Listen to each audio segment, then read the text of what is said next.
হাত চুলকাবে, হাত কালো হয়ে যাবে। এই বয়ে যারা লতি খেতে চান না, হেরা আজকে আমার ভিডিওটা পুরা দেখেন। না দেখে কিন্তু আপনারা যায়েন গা না।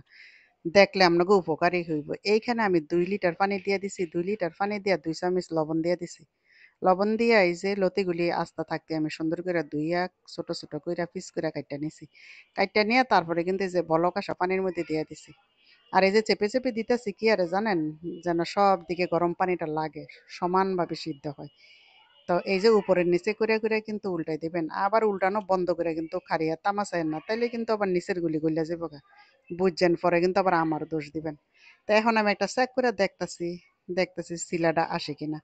না শিলাটা তো হইতেছে না। এখন আরো 2-3 মিনিট পর্যন্ত আমি একটু নাড়াচাড়া কইরা এই যে উল্টায় পাল্টায় এইভাবে নাড়াচাড়া কইরা সিদ্ধ করে নিতেছে। এখন আবারও চেক করবো হয়েছে কিনা। এই যে দেখেন কি সুন্দর ছিল হয়ে গেছে। এখন আমি এগুলি সেঁকে নিয়েছি। সেঁকে নিয়ে তারপরে এই যে দেখেন প্র্যাকটিক্যালি আপনাদের দেখাই দিতেছি কি সুন্দর করে সিলা হয়, একদম উপর থেকে নিচ পর্যন্ত সিলা হয়ে যেতেছে দেখছেন। আর কত পরিষ্কারভাবে সিলা হয়ে যায়। আর আমার হাতরা দেখছেন, হাতরা কিন্তু একটু কালো হয় নাই, আবার হাত চুলকায়ও নাই। আপনারা এইভাবে খাবেন। আর লতিতে তো অনেক পুষ্টিগুণ আছে, সেটা আপনারা ভালো করেই জানেন, আমি আর সেটা কইতে চাই না। আল্লাহ হাফেজ, আসসালামু আলাইকুম।